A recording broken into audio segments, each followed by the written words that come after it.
Am I the jerk for not having my sister with Tourette's in my wedding ceremony? I, 28F, am getting married to my fiancée Max, 25M, this summer. My sister, who I'll call Megan, 32F, has pretty serious Tourette's. Certain physical movements and saying, ha ha ha, are her most common tics, but there are others as well. As long as I've been alive, I've never seen Megan sit through a long ceremony or presentation without tics, not even her high school/college graduation, or for any siblings' graduations. Her ha-ha-ha is also extremely loud, bordering on yelling, and most of the time repetitive. I have involved and invited Megan to every aspect of the wedding, the rehearsal dinner, the bachelorette party, and the reception, except for the actual ceremony. My fiancé and I are writing our own vows, and I just want to hear him say them without interruption. The ceremony is fairly long, and I seriously doubt Megan's ability to go that long without ticking. She has said that holding back tics is like holding back a sneeze, only 1,000 times more difficult. The only options I see for her going into the ceremony are A, letting the tics go on as normal and be scrutinized by Max's side of the family who hasn't met her yet, or B, trying to suppress them the whole time. Either way, it would be a miserable experience for her. I have explained Megan's situation to guests who are unaware, but in Max's family, there are several young children and elderly people that I doubt will have tact. Megan was heartbroken when I told her I didn't want her at the ceremony. I explained my reasoning to her about how the ceremony wouldn't be fun for her either way, but she didn't want to hear it.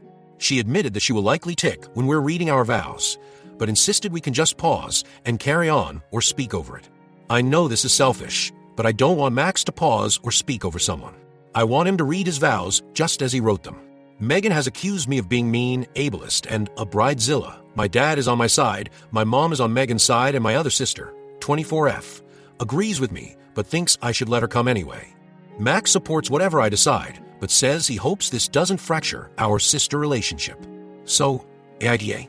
Edit. The kids I'm mentioning went to Max's cousin's wedding last year and were very well behaved, even though their ceremony was longer than what we're planning ours to be. So that's why I'm fine with them. I don't know if this helps, but I'm also autistic and have severe struggles when my routines are interrupted or when things don't happen how I plan them. I have often been accused of being a control freak, 2 type A, etc. Maybe this is just me letting my controlling personality get in the way? Edit 2. Deleted the previous Edit 2, which was expressing my concern that my post would be removed for talking about violence. This is my first time using Reddit, and I've tried to post to different subs where I was told even an allusion to violence would get my post taken down, and I didn't understand the difference here. Now that I do, I'd like to clarify my biggest issue isn't the verbal interruptions, which would greatly upset me anyway, but potential harm for Megan and other guests. There is a non-zero chance she could injure herself or others. This is the actual crux of the issue. I could potentially handle verbal interruptions, although they would make me incredibly unhappy and uncomfortable, but I don't think I can deal having stopped the wedding because someone has been hurt. It usually only happens in high-stress situations / when she was younger, but crowds / large groups of people have historically been a trigger for her, and the ceremony would require her to stand in front of a huge crowd pretty closely to other bridesmaids. It's happened only a few times in the past year, which should make me feel confident, but I feel like the anxiety has just been growing and growing, and I don't know how to stop it other than making sure there's a 0% chance it could happen. Even though she said she could deal, she has a history of either underestimating or minimizing how bad her tics would be. She said she could handle her stressors and manage them, but whacked me in the face at a funeral a couple years ago. She says she can handle the wedding, and I'm truly sorry if this is ableist, but I simply don't believe or trust her anymore. She is either not being truthful with me or herself about how bad the tics can get. Sorry for so many edits, but I did not mean to communicate that I was ashamed of Megan or cared if Max's family did not approve of her. If that was true, I wouldn't have her at any parts of the wedding since those family members will also be there. Based on her previous reactions to similar situations, I assume that kids staring would upset her, not me. Stress is a trigger for her. But people in the thread were right about how it wasn't my place to assume and dictate how she would feel, and I messed up on that part. It's hard to balance. Reread the previous edit, when Megan does have a history of downplaying / underestimating how bad things could get. Minor update. I called my dad to double check, but there is a nursery room in the church where people can watch what's happening in the church live on a TV inside. I hadn't known about it because it wasn't there when I was a kid, but it will definitely be on my list of proposed compromises when I speak with Megan. I would very much appreciate if you read the FAQs before commenting. Facts. FAQs on my AITA post. I'll make this list and link it on my original post and in the comments if necessary.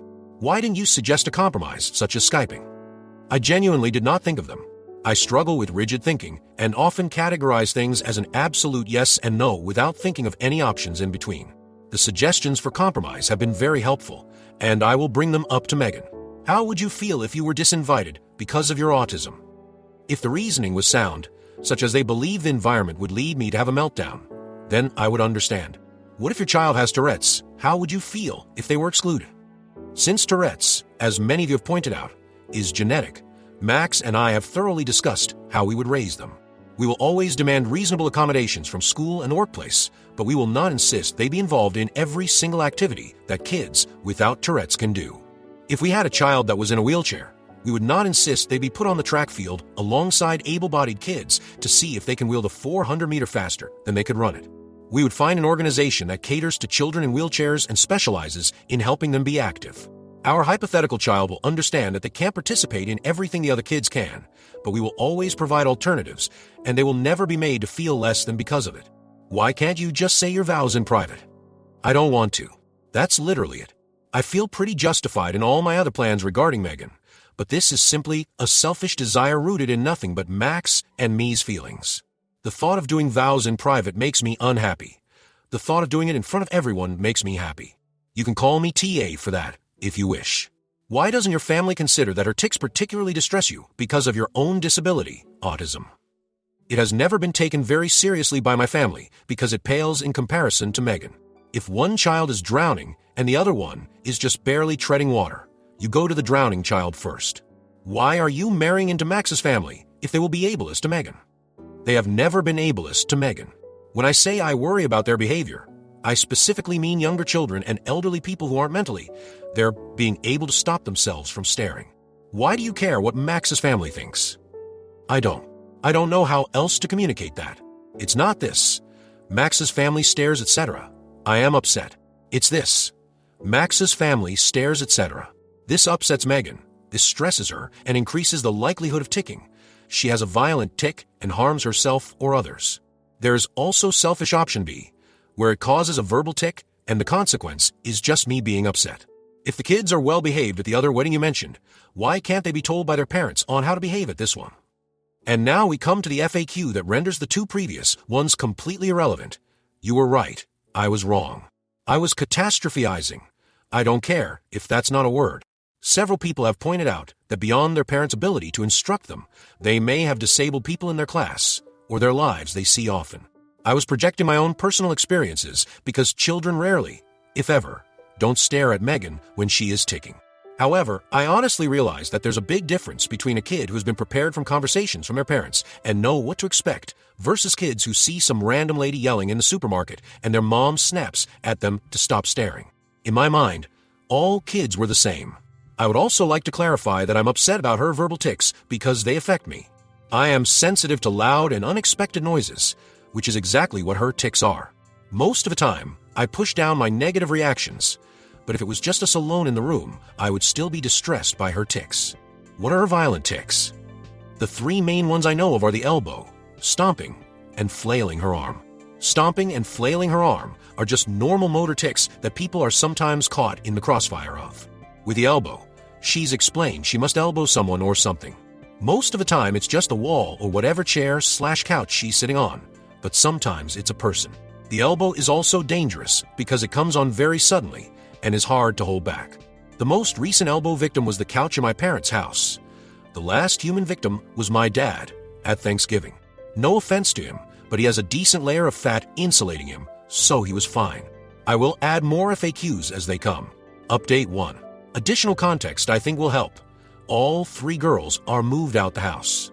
Max and I have an apartment in a big city that will remain unnamed for privacy reasons, and my youngest sister, 24F, I will call her Mia, is in law school at a university that will also remain unnamed.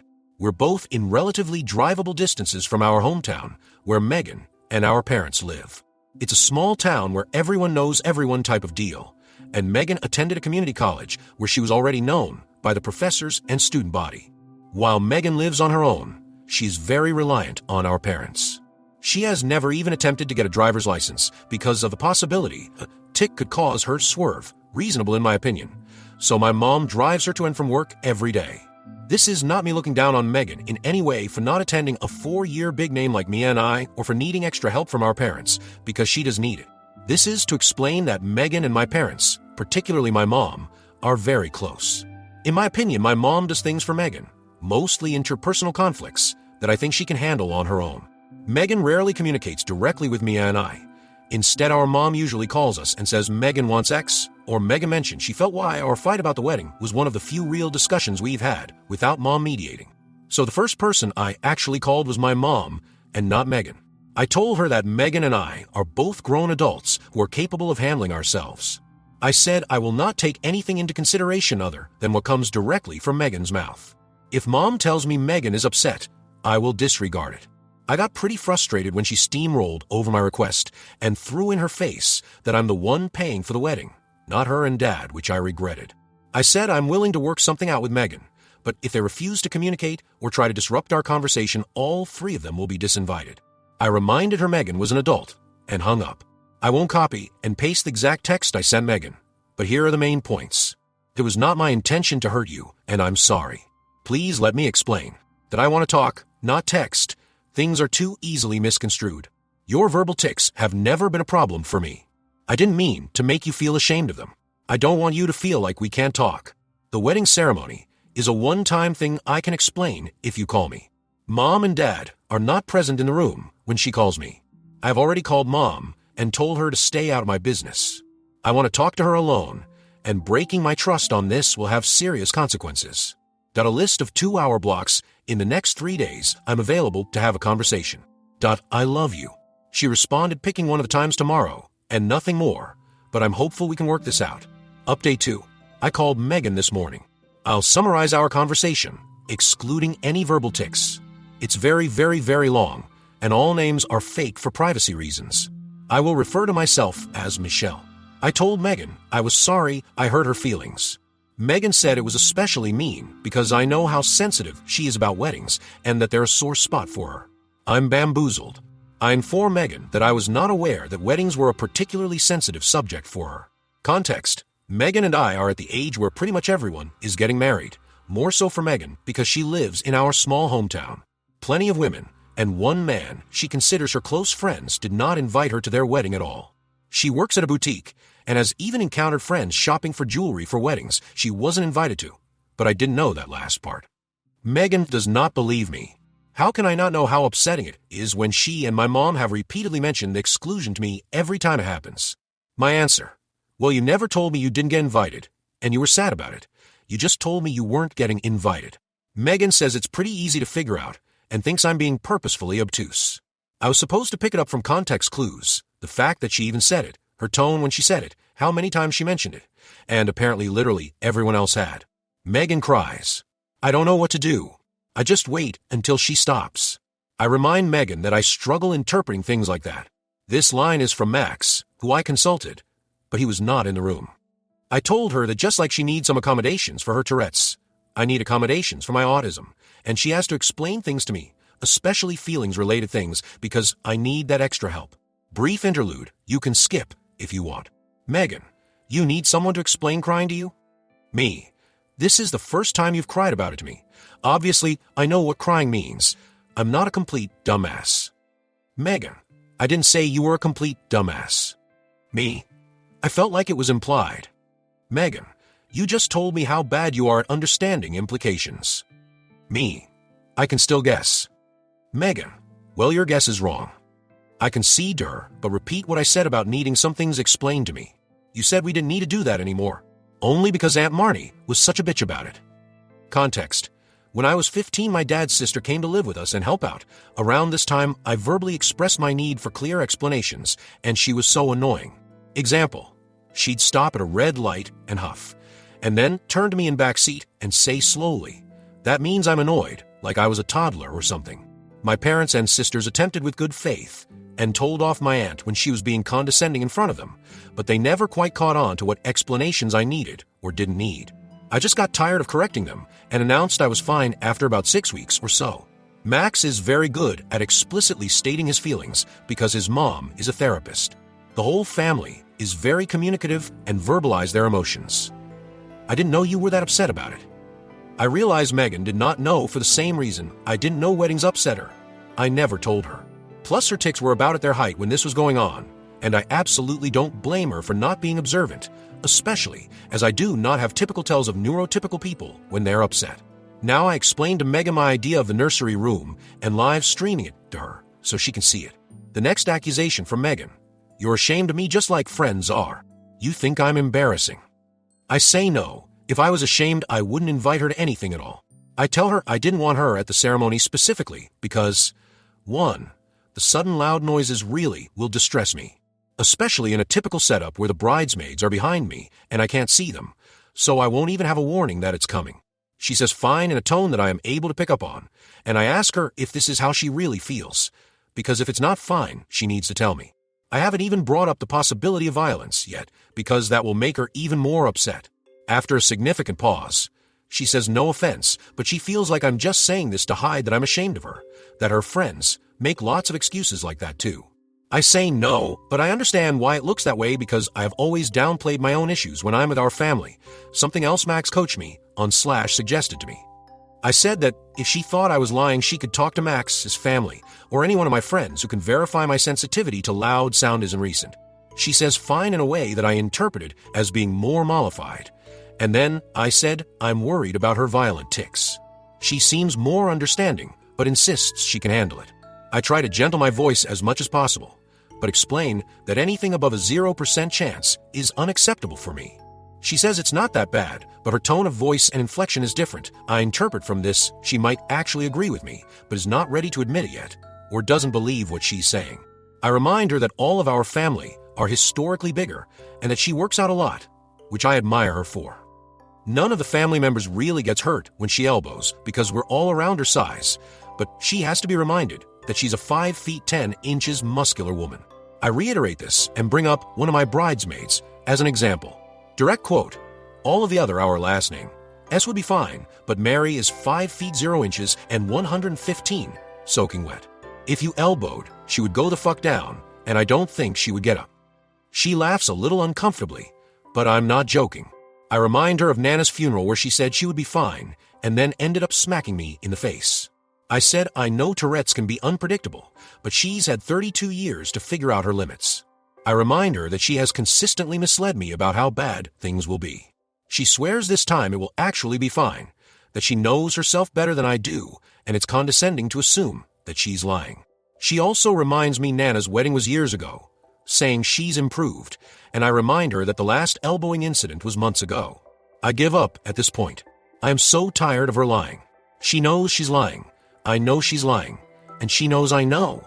I say fine. You can be in the ceremony if you say you can. But if you hurt someone during the ceremony, you will have to leave immediately. You will be disinvited from the reception. If they sue you, I will not help financially or help you find a lawyer. And I will cut you off completely and not speak to you anymore. You will not get to meet your nieces and nephews, ever. If you're truly willing to risk all that, then you must be truly confident, and I trust you. Otherwise, the nursery room is always open, and you can watch on the TV. She doesn't answer me, but starts crying, and says how can I do this to her? This is the only way she'll ever be in a wedding in any way. No one else wants her, but her own family should. It's not fair, and she just wants for one time in her life to be in a wedding. This is a lot of information to process for me. So I just kind of pick out one piece and blurt it out before I can process the rest as whole. Why don't you think you'll get married? She says, are you delusional? Nobody would ever want to marry me. I know this is really insensitive, but I wasn't trying to be mean. It was just my first reaction. I didn't think over it. I just said flatly, Megan, you're being really stupid. This seems to shock her into silence. I continued, you're very smart, you're very pretty, you work out, and you're a good person. There are lots of people out there you haven't met yet that could be a great match, maybe even someone who has Tourette's too, so writing yourself off and preemptively giving up is incredibly dumb. She sighs and says you don't get it. I say yes I do, that I never thought someone would understand me until I met Max. I tell her that she's stayed in our hometown her whole life, and there's a reason I didn't marry anyone from there. I did something off script which surprised me, but I said I know she doesn't like big crowds, but she should come to city. With me and Max or just me. I said she should try and meet new people. She seemed taken aback and almost horrified by the thought, so I said something was probably offensive, sorry, and said there's an 80% chance a homeless tweaker will be doing something way more disruptive than you at any given time. She got really quiet and didn't say anything, so I reiterated my points. I'm not ashamed of the tics in and of themselves. I am worried about potential harm they could cause. The motor tics are self-explanatory, and the vocal tics will distress me and make me uncomfortable. If she wants to bet our entire relationship on her confidence, she won't motor tic and hurt someone. She can be my guest, but I'm done. She starts begging me. Why can't I get a bigger venue so the bridesmaids have more room and place an inanimate object near in case she gets the elbowing tic? Or why did I pick so many bridesmaids when I knew she would be one and she would be crowded?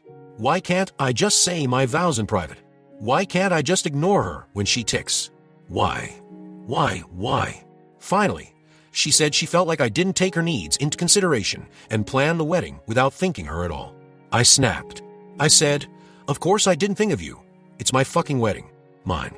I have spent my entire life thinking of you and how things might affect you and what you need instead of what I do. I moved this far away so I could stop thinking about you. You got everything. You got mom and dad's attention.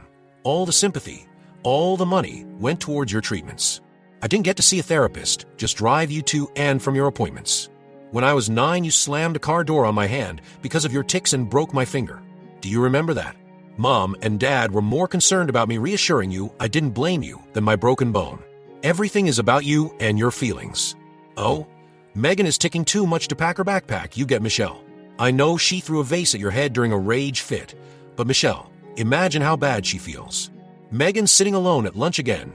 Be a good sister and abandon your friends to sit with her. And now I can't even have my own wedding without making it about you? Fuck off. Megan was silent and then hung up. Something else that was brought up in the comments that has now been resolved. Yes, Max has feelings about my family dynamic, but always allowed me to dictate it. Both because he knows I like control and because he doesn't have much experience with disabilities. 95% of things, we offer feedback to the other if we think they need it, seek advice, discuss, etc. But for my family, he never really said anything except a variation of, I support your decision. He said he would like to have input, especially as they will soon be his family as well, and hopefully, interacting with our future children. I can get annoyed because his mom's a therapist and uses therapy speak pretty regularly, and it's been passed on to both her kids. Secretly, I think he thinks he's sort of an honorary therapist because he was raised by one and got treated by another. Earlier in our relationship, when I was accepting his advice for family matters, he would say things like, you seem to have an avoidant attachment style, probably from being ignored by your parents in childhood. I told him in no uncertain terms I did not care to be psychoanalyzed, and that was that. We talk a lot, but the gist of it is that he has had opinions on my family and struggles with his instinct to protect me and his desire to respect my decisions. From now on, I'm going to listen to him and take his opinion into consideration when deciding about family matters. He promised to stop the therapy talk and says that was more him being 21 and trying to impress me with big words. I have noticed he doesn't really do it anymore. So after my call with Megan, I walked into our shared bedroom, and he didn't even have time to ask how it went before I burst into tears. He held me for a while. I am fine physical touch and affection, especially from him, as long as it's not unexpected. Eventually my phone started ringing again, and I saw that it was Mom. I told Max that I didn't want to talk to her, but if I didn't pick up it would become a whole thing. He just silently held out his hand, and when I realized what he meant, I put my phone in it. The conversation was on speaker and I didn't really care enough to try and listen to what she said, and for the most part one don't remember what he said after telling my mom I couldn't come to the phone. Just the beginning. Well, Michelle's crying too. I think you should be just as concerned about that. And the end. Yeah, well, my parents have said they'd more than happy to walk her down the aisle, so you think on that. I told Max about these posts and he was a little confused but supportive, and thinks it's funny how I've picked out names starting with M for everyone. I have not had any more calls from my family, but Max called his mother, very nice lady, and put her on speaker, and she reiterated she'd be happy to walk me down the aisle with her husband. So that is that for now. I find the anonymity very freeing, as well as writing down what happened, so I will update you all as soon as there is on. An update and goodbye. Max and I have officially disinvited Megan and my parents from my wedding. I am getting lots of support and love from his family. I've got all the advice I feel I've needed, so I'm going to delete this account as it has served its purpose. I'll leave this up for a little while before I do it so people who are invested can see it. Thanks for all the advice and help.